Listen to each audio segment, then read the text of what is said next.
Thank you for joining us tonight for our first webinar for heads of delegations for the 2016 Winter Games. If you could please, since we are recording the session for anyone who's not able to join us, if you could mute your phone by either using the mute function on your phone or by pressing *6. That'll mute and unmute your phone. We definitely want your questions, your input, your comments, and such, but want to keep the background noise to a minimum for folks.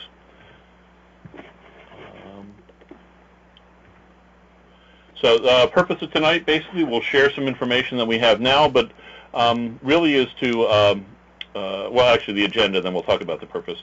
We'll talk a little bit about registration and administration. We went through some of that with the coaches in the coach sessions that we had last week. We will talk briefly about coach on snow training, athlete on snow weekend and time trials, some highlights about the Winter Games, and then sort of an open Q&A for folks. So the purpose of tonight's session, being that it is a little over 3 months in advance of Winter Games, is to just give you, connect with the heads of delegations in preparation, get your input if there's anything that you want us to consider, and get your feedback or input on things for Winter Games. Again, we'll share what we've got here. We'll highlight some changes and some key issues and provide information in a more usable time frame. And again, yeah, folks could mute your phone. That would be great. So the point there, not that we don't have the details worked out for the purpose of tonight's meeting, but rather the details of Winter Games we're still working out. We have several meetings with our games management team over the next several months as we're planning that out. So we may not have all the answers tonight, but it's also early enough in the process still that if there's something in particular that we should address, we certainly have the time to do so. Also tonight is not a replacement or in space of the upcoming webinars that we've had. We had the preseason webinars for Alpine and Snowshoe last week and had some nice turnout with that, recorded those, and the recordings of those and the slide decks for those are on the coaches section of MySOMD. But we do have pre-games or pre-competition webinars for both of those sports in February on the 9th, as is noted there with the links. We also have an additional head of delegation webinar slotted for the 11th. Of course, at that time for that session, we'll have much more detailed information about the games themselves. Things will be nailed down a good bit better. A question that I do have that I'll toss out to the group here is, do you think there would be value in having a webinar time, can be fairly brief, but just prior to the athlete on snow time trial competition to go over any details related to that? Is there any opinion anybody has? And again, remember to mute or unmute your phone.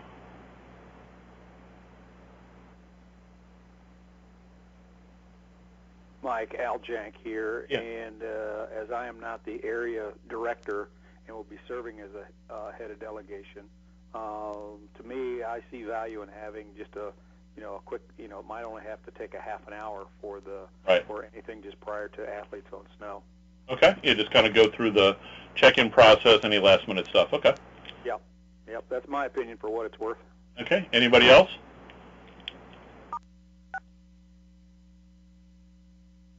Anybody violently opposed to it? Oh, okay, we'll go ahead and schedule something then. Again, as Al is indicating, it can be very short. I did also want to, and I'm remiss in doing this, I know on the webinar, George Hergenhan, who, yes, he is our Chief Financial Officer, but well before he was that, he was our competition director for Winter Games. George, you just want to say hi?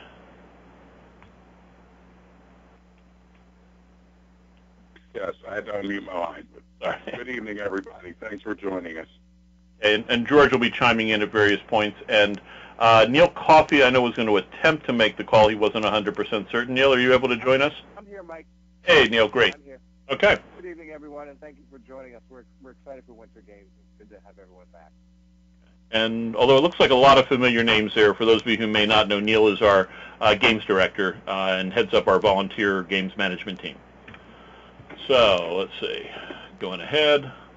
Deadlines, we shared all this with the coaches, but so that you're aware of it, and I'm not going to go into a whole lot of detail on these, but the training registration deadline is January the 7th. That's when you need to get all of everybody who's participating in your training program into GMS. Basically, if they're not in by that date or registered as training, they're not eligible for Winter Games. And should point out that that's the date that it needs to be into the computer system, not the date you get it to your GMS person or your games management system or your computer person. So they're going to need that in advance of that. Then, while certainly no one should be participating in any way, shape, or form without a medical or a volunteer application, we know that it takes a little time to get stuff in from when it's received. So we give you until January the 18th to get any outstanding forms in. That's due by they have to be valid through the end of Winter Games, which is February 23rd. Athlete medicals and coach the volunteer applications. In addition, all coaches have to have their coach certification or their concussion certification taken care of by then. That's a new requirement. We went over it in some detail with the coaches, and we'll be sending some reminders out. And thank you to those areas that have already really started pushing this. That is a absolute requirement now, both from the safety of our athletes. It's also for our insurance coverage as well. And that's not just Winter Games, but all sports coaches, head coaches, and assistant coaches need to complete the certification requirement for concussions. It's free. It takes about 30 minutes, and it's good for 3 years. Then also by the 18th is their head coaches have to meet their sports certification. I'm not going to go into a whole lot of detail on all that stuff. Competition registration deadline is January 28th. That's when you have to have basically your delegation established in the games.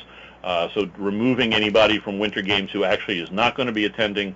And for those athletes and unified partners, they have to be registered for the specific events in which they will be competing. There's no entry score for Winter Games because we'll capture that at the time trials, but there is the requirement that they have their events and their levels at that point. And then Winter Games has an additional event deadline, which is the 9th. That's when you can make adjustments to your events that's 2 days after the time trials and Athlete on Snow weekend.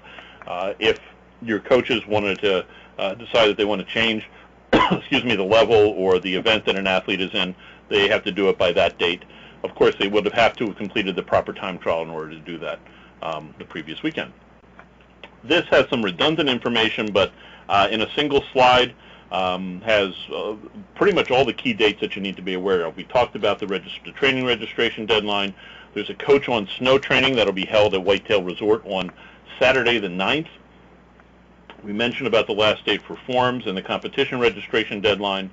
Then the Athlete on Snow training opportunity is on February 6th. The time trials, and that's the February the 6th on Snow is optional. That is not required, but it is very highly recommended. Time trials are on the 7th, Sunday at Whitetail, and that is required. If the athlete or unified partner is not at time trials, unfortunately, they will not be able to compete at Winter Games. We then have the webinars that were on a previous slide, I believe, for the coaches and snowshoe, and then the head of delegation one will add in, of course, the additional webinar that we'll have prior to the on snow training and time trials. And then the Winter Games themselves are the 22nd and 23rd of February. To qualify for Winter Games, you should all be aware of this, and this has not changed. This has been the case for several years.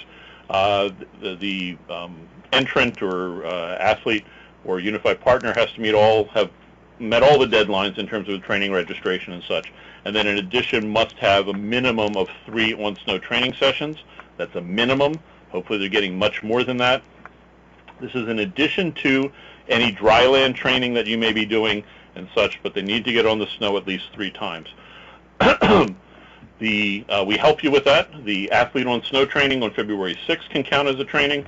The time trials on the 7th can count as a training, and I would also encourage you at the time trials to take advantage of the time when your athletes are not actually competing to do additional training. Particularly for alpine, there is a whole mountain that you can be skiing on snowshoe. The space is a little bit more constrained, but when they're not competing in their time trials, there is also additional time that they can get some training in. For the alpine, also one of those sessions has to be a gait training session. You can get that through the Athlete on Snow. And while we do not require you to send in evidence of this, it needs to be available should we have any question or whatever, just have that available. That can be a receipt. It could be anything along those lines. The next several slides I'm going to blow through quickly. Hopefully all of you are aware of it, but I wanted it in the slide deck so that you have them available. It's all about the forms, the athlete forms, the medicals, and the volunteer apps. Big message, should be no surprise, is, again, wish I could make it an even larger type and still fit it on the slide. No one in any way, shape, or form can participate in any manner in any Special Olympics program without a current and valid medical or volunteer applications, and there are absolutely no exceptions to that policy. There's no 2-week grace period because somebody's just starting up or they've been training in your program for 10 years and, yeah, their medical just expired, but they're going to get a new one in 3 weeks. If they're going to get a new one in 3 weeks, they can start training in 3 weeks, not during that window there. So, but that should not be, hopefully a surprise for anybody here. That's I've been involved with Special Olympics for almost, well, I guess it's now 35 years, and that's always been the case. So, again, there's several slides here on the athlete medicals. I'm not going to go through them with you but do ask that you have these and use these as reference points on the forms, and just remember there are 3 pages, as there has been for many years for athlete medicals, and the volunteers, whether they're coaches, they're unified partners, or now delegation volunteers, several folks have. Again, they're good for 3 years, and it has all the reference points there, copies of them as well. These were gone through with your coaches as well. For any of your volunteers who are under the age of 18, there's an additional form that requires a live signature for their references, primarily because you can't do a background check on someone until they're through the services that we have available, at least if they're under the age of 18.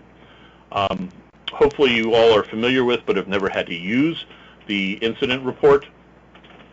This is for if anybody gets injured. It also can be used for if there's any property damage for folks.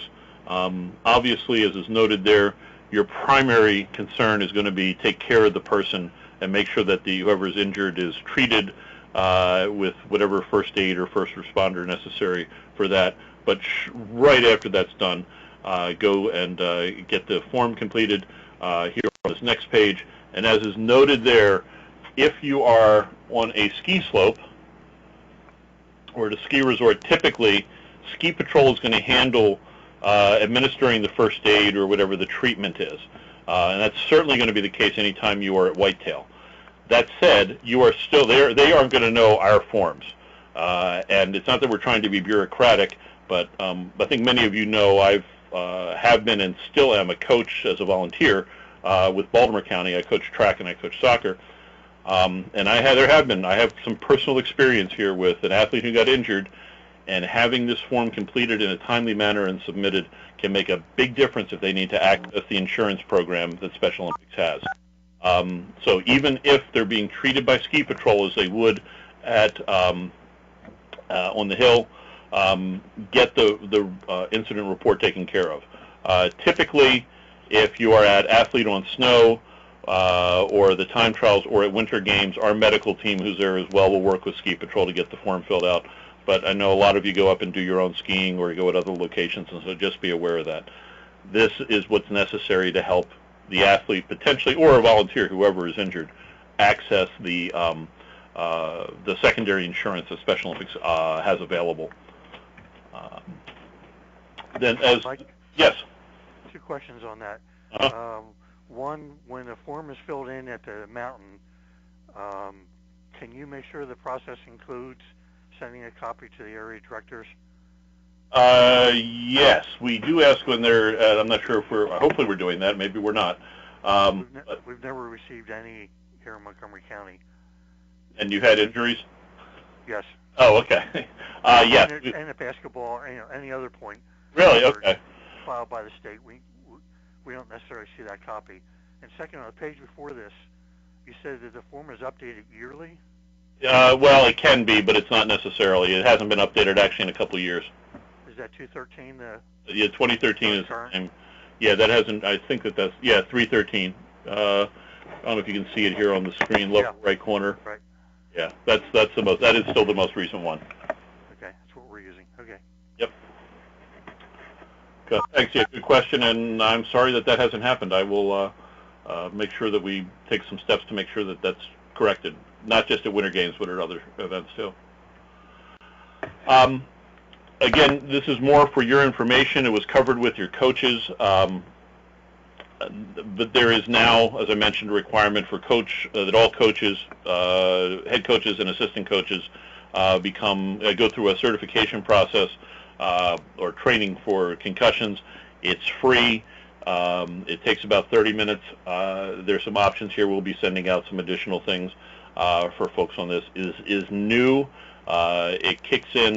We've been talking about it for a year. As of January 1, every coach needs to have this completed before they start training or working with athletes. So can all be done online. In addition, areas have been issued CD-ROMs that they can do it in person as well. But just want to make sure that you're aware of that. Similarly, this doesn't necessarily affect you directly, but your coaches. This was reviewed for the last year. We have been adhering to a long-standing policy that Special Olympics has had in place, that being that all coaches are certified. We're phasing that in. For whatever reason, Special Olympics Maryland really hadn't been adhering to that or enforcing it, so we've started enforcing that first with head coaches, and it kicks in for, we started it with basketball last year. So it's catching up now in Winter Games for alpine and snowshoe coaches. That's now a requirement that we're enforcing, that all head coaches have their certification, their sports certification for that sport handled, and that needs to be done by January 18th. It'll apply to all coaches, starting with the summer games sports. And again, we don't need to go through a whole lot of detail, but just that you're aware of this. We will send information as we go through. We'll have an updated list of everybody's certifications that we'll have out, I think we said by Thanksgiving, before Thanksgiving, so by the middle of next week, and folks will have ample time to update their certifications. Again, don't want to go through all the detail here. You should just be aware of it. If you attended any of the coaches' sessions that we've done in the last year and a half, because we started talking about this back well over a year ago, you'd be at least a little bit familiar with it. Coach on Snow training, that will be on September the 9th. It's for alpine and snowshoe coaches on snow. We also we wanted to point this out here, there is an opportunity for a limited number of athletes to participate. We've done this for other sports, and we wanted to integrate it in for the winter sports as well. It can provide an additional on-snow training opportunity. We'll have some more details coming out after the Winter Games team gets together on some final points. It is limited. It's not every athlete. I think we were looking at, George or Neil, correct me if I'm wrong, I think we were looking at 10 to 15 for each sport. Perhaps a little larger depending upon how many coaches we have coming. Yeah, Mike, it's George. I think you're correct. Yeah. But it would create an opportunity for some athletes who maybe don't have the opportunity to get on snow as much. A couple things to keep in mind, however, and then the coaches basically would then work, the coaches will get instruction from the clinicians and then have the opportunity to work with the athletes. It could be their own athletes. It could be they're working with athletes with whom they're not familiar. But keep in mind, if you wish to take advantage of this, the coaches who are going through the training likely would not be able to be the supervisory person, quote unquote, for the athletes who are coming there, because there will be times when those coaches are dealing strictly with the clinicians. So it might be that the athletes arrive later in the day and would likely have some other supervisory person, or it could be some other coaches who aren't going through training are there with them earlier in the day, and then the athletes come over and work with the course. We'll have some more details on that as we get it, but we're trying to look for additional opportunities for folks to get on snow, for athletes to get on snow, and this seems to be one of them. And then just as a reminder, as has always been the case, that the areas will get charged back for any costs for any coaches who attend the session for the lifts, rentals, and possibly the meals there. George or Neil, do you want to add anything on Coach on Snow? No, I think you covered it pretty well. Neil, did you have anything?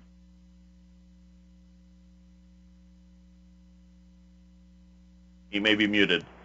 Yeah, I think Mike, one thing to point out is didn't Matt decide to do the Alpine a brief classroom training during the day on that day? Isn't that what he decided? He is going to attempt to do that. It depends upon the ability to locate a facility. Yes, for those of you who don't know, we did not offer the dryland training that we have in the past. For snowshoe will be incorporated into the actual session at Whitetail. For Alpine, George, if we can find a conference room or a space, he's working with Mike at the mountain to see if that's available. If that's not available, that'll be offered as a webinar at some point during that same time frame. Okay. Okay. Going on. So Athlete on Snow training and time trials, we talk about these as sort of the same thing, and they actually are slightly different because one is on one day and not required, and one is on the next day and are required. So the Athlete on Snow training is Saturday, February the 6th. It's an opportunity for you at a discounted rate to get your athletes up on the snow. You're still charged back for the costs and such, but we get an even better rate given the volume for this weekend. It's not hugely better, but somewhat better than what the mountain will offer to your program for any other times that you're doing. The additional advantage for the 6th is that Matt and the Alpine clinicians, as well as Ron and the snowshoe clinicians, will be present. They will offer, I believe, try to set for Alpine set at least 1 or 2 courses. They also have some training opportunities for the athletes to work with some clinicians or small groups there. For snowshoe, Ron and his team, I don't know if Trish is on the call, but Trish and the other folks are there. Excuse me.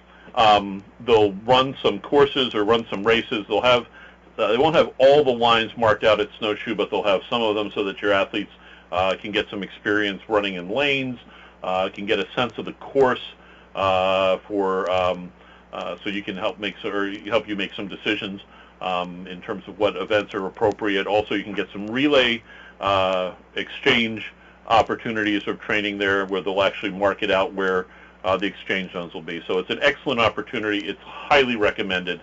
It's probably, particularly since they'll be going on, at least snowshoe will be on the actual course that they'll be using 2 weeks later at Winter Games.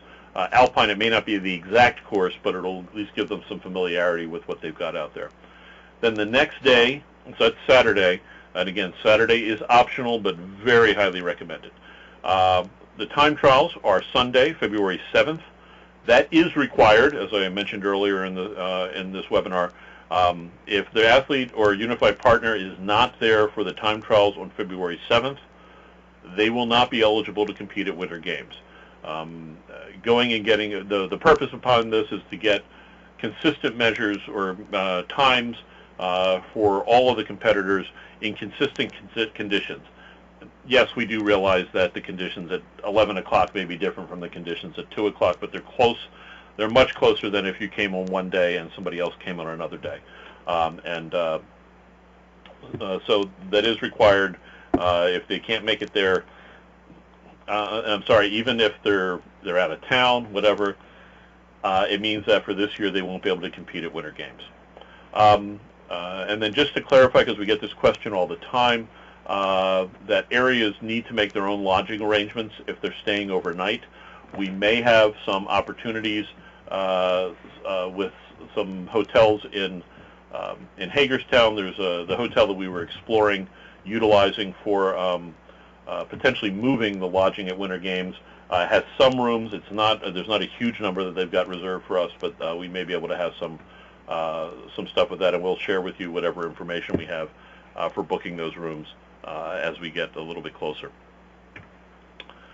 Then this information was confirmed, 4 hours ago. Many of you schedule your own training sessions at Whitetail, and these costs and this process applies only to Whitetail.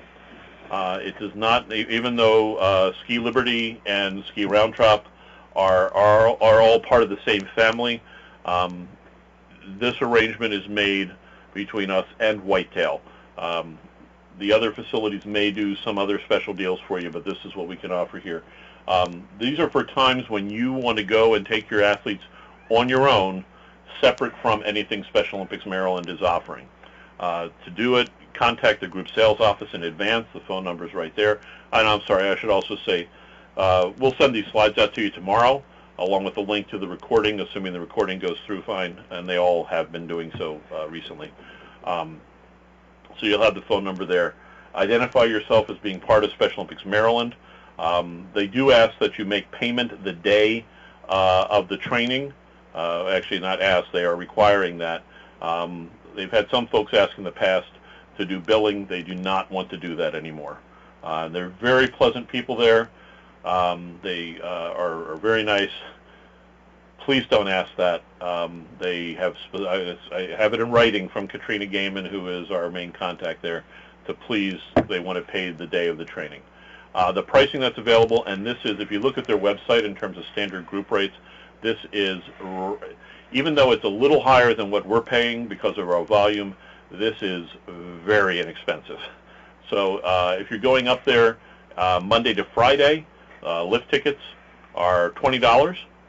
I think Monday to Friday lift tickets are like $56 for the group rate. I'm not even sure what they are for the standard group rate. I'm not sure what they are for if you're just going up not as part of a group. If you're going up on a weekend, Saturday or Sunday, the lift ticket is $25. Again, maybe a third of the cost of what the standard group rate is. So it is a much better deal. Utilize this, so we've been able to work out with them. For rentals, $15 any day, and it doesn't matter whether it's a weekday or a midweek, weekend or midweek. It's still $15, whichever. The group meals, if you want that, it's a standard group rate. There's no extra special deal that you get for that, but that's available to you there. Again, arrange this stuff in advance just through the group sales office with the phone number there. But this is a great opportunity to utilize this, and we're happy to utilize our relationship with Whitetail to extend this to you. Please do not ask for any further discounts. This is part of the reason we're able to get these rates is we have a good relationship, and Whitetail is very supportive of us. We don't want to abuse that relationship. George or Neil, I kind of blew past the on snow and didn't ask for your input with that, or anything on that, or additional training opportunities. Mike, I think you covered it very well. Yeah. I just wanted, like you said, encourage everyone to take advantage of the training opportunities, especially this Saturday of Athlete on Snow. But like you said, all the clinicians are out setting the courses, and it's going to be a good chance to see the conditions. Games are shortly to follow. So if you have athletes who are concerned, should I be in this event or that event, this level or that level, that's a great day to assess what's those conditions and what's appropriate. Mike, I'll just add, I think it's a great idea that we're scheduling that webinar before the time trials. That's a busy day. There's a lot to accomplish. And so whatever we can do to make it flow a little smoother, I think it's a great idea to do that. Okay, great. Then just some highlights on Winter Games. Again, the dates are there. We are at Whitetail Resort and the Clarion Hotel. You had communication, I guess it was last week or the week before, where we clarified for folks that, and thank you for all the input we received from the different areas on that. It was I won't say it was 100% in favor of staying at the Clarion, but it was very strongly in favor of that. Keep in mind that there is a registration fee. It's $120 per delegation member, and you should have that all built into your area should have that built into their budgets. It covers partially the on-site costs of lodging, meals, and a proportional for lift tickets and rentals and such. And that fee is higher than it was before, and I'm sorry, it should be 120 there. Go back to that. Sorry, it goes from reusing old slide decks here. So, missed that edit there. Aljank here. Yeah. That last bullet says areas will be charged full cost, lodging, meals, lifts, rentals for any coaches, volunteers, etc., above a ratio of 3 athletes to 1. Is that full cost? Is that the 120 or? The 120 does not cover everything. I don't have the. Oh, I see now. Exact amount to be determined. I'm sorry, I didn't read. Yeah, that's something that we've talked about with the area directors. We started doing that with Winter Games, and what's precipitated that was there has been, I won't name any areas, but some folks who register more coaches and volunteers than athletes. And I mean the standard within Special Olympics is a 4-to-1 ratio. We've been going and putting it at a 3-to-1. You have to go below a 3-to-1, or more extreme, I guess, than a 3-to-1 before we're going to charge you the additional fee. So anybody who's part of your delegation at Winter Games is going to be charged the $120. Right. You can register folks beyond that. If you want to go and you want to go a 1-to-1 ratio, assuming we've got hotel space, we may limit you on that, but we're not going to stop you from doing that. We're just not going to subsidize it. Sure. So got it. That's okay. Whatever that total amount is. I think, I don't want to, don't hold me to this. I think last year for Winter Games it was close to 180, something like that. So the entire cost for those additional folks will be passed on to the area. And it's something we did for Summer Games, and we're doing for any other event that we have where we have meals or other types of expenses associated with that. Don't want to limit you from registering folks, but we need to look at our resources and what's fair. And again, there have been some areas that have really gone extreme in terms of their numbers and such. So, okay. Let's see. And again, that's gone over with the area directors. Some highlights, some of which you're aware of. We are, as we have been, looking for athletes to serve in athlete leadership roles. Those can be sports roles, helping run the competitions. We've had some athletes who have learned to be assistant course setters. They could be helping with officiating on the course, either at Alpine or Snowshoe, helping run some other aspect of the competition. There are some non-sport roles. Even though they're within the sports, it could be staging, or completely non-sport, like helping out in the control center, as Chris Dooley has for the last couple years, or helping with awards, or something with the logistics and operations and such. If you have any athlete who you think would be interested in this, please let us know, and we can look at some opportunities for there. They can still be lodged with your delegation, but it's a great opportunity. I know at Summer Games, Antonio Washington and Darrell Smith have been very heavily involved, and for years have been working with the athletics team. I'm sure we have some other folks at some of the other sports. They're the ones that immediately come to mind, just given my personal experience with them. So we are definitely looking for that.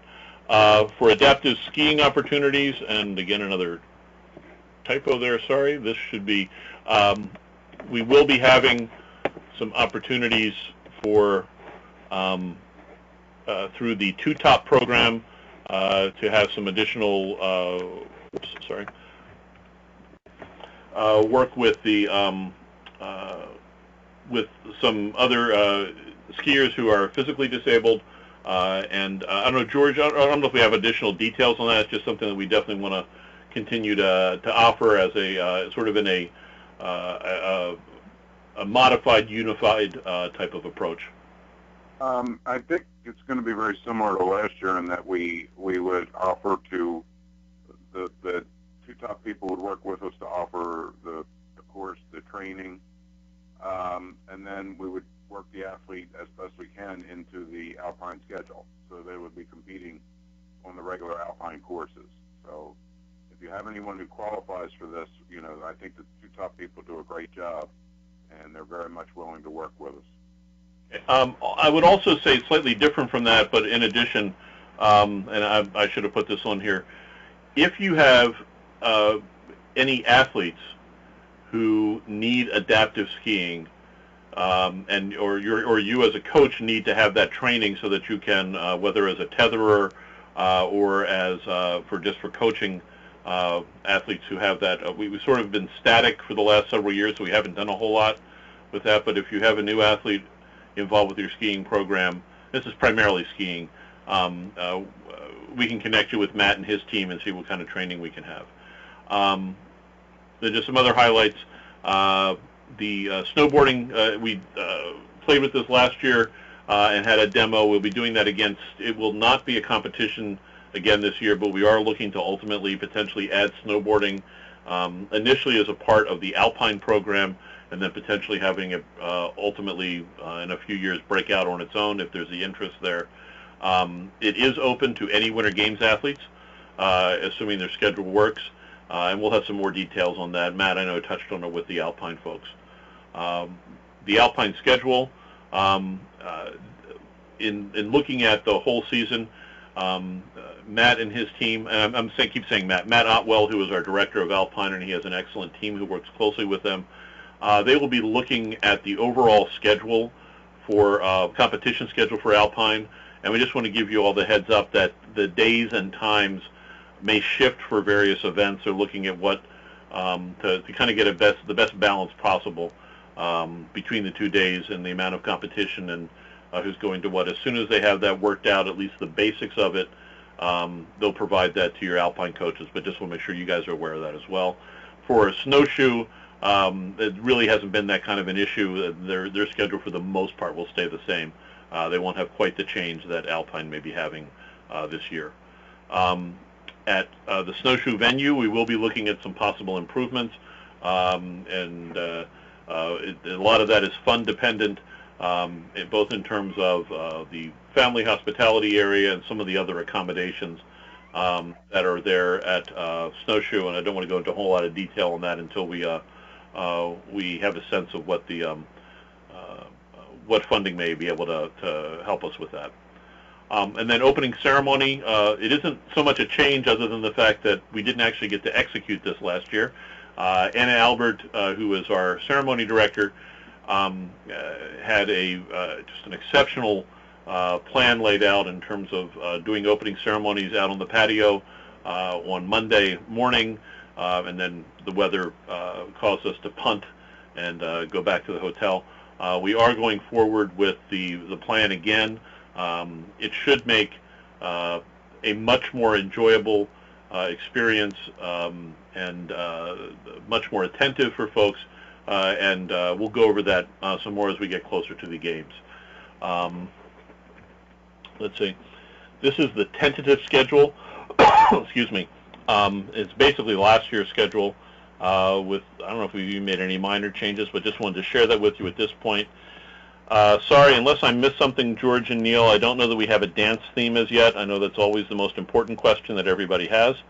But we're certainly open to suggestions. Heather Mueller, who coordinates the dance, will be putting that together. George or Neil, any thoughts on that?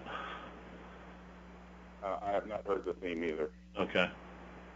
So as noted here, the control center, which is where you'll do your delegation check-in, will be the same location we went to last year, which is a little different than where it's been before. It's in what they call the KMC dining room. It looks like most of the folks who were on the call were with us last year. It's that same building where you had your skis stored overnight as well, down almost directly down a walkway from where Alpine staging is. We'll go through that with more detail as we get closer. That said, your overnight ski storage may not be in that same location. We're looking to, there was a lot of stuff that room was used for, and we're looking at repositioning some of it, and ski storage may get relocated somewhere. I can't tell you where that would be at this point in time. And then similarly, the same schedule, tentative schedule for Tuesday. And that's what we wanted to cover here, and just kind of open up any remaining time here for any questions, suggestions, input that folks have, unless Neil or George, if you had anything that you wanted to add to what we've covered so far. No, thank you, Mike. I think you've covered it well. I agree. I mean, we welcome everyone's comments and suggestions. That's the only way that we're going to continue to grow and improve our event.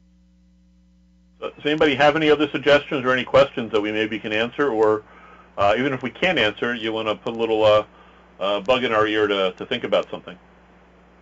Dance theme, Star Wars. What's that? Oh, dance themes. Oh, yeah, it's true. Actually, that'll be kicking back up again. Ah, okay.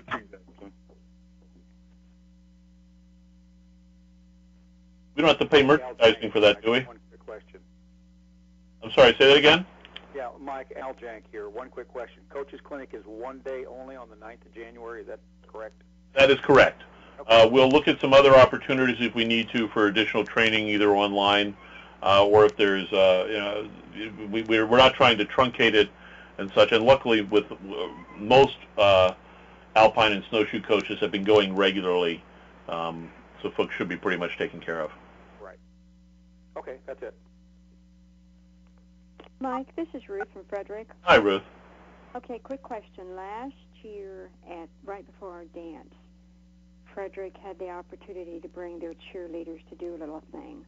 Other families came. Can we do that again this year? I would think that's right. That kind of work was incorporated into the opening as well, right? Uh-huh. Because the opening got moved there. I would think that we could do something like that. Let me make a note here. And because they are already asking me. They're biting at the chomps. They want to come back. Okay. I don't see any reason why not. I think, yeah. We'll connect that with Heather and have you guys connect and work that out. Okay. Thank you very much. Huh?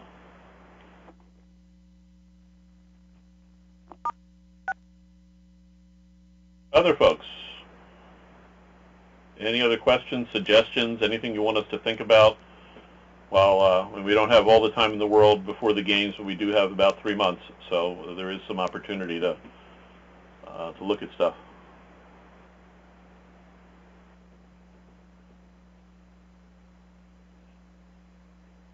Okay, hearing none, thank you very much. I'm not sure who's playing. It's Houston and Cincinnati. Everybody can get to the football game. We'll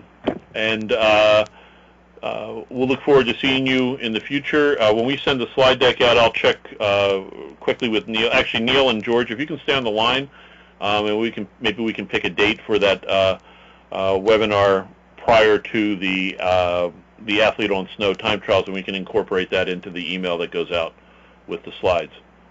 So everybody else, thank you much. And go ahead and stop the recording.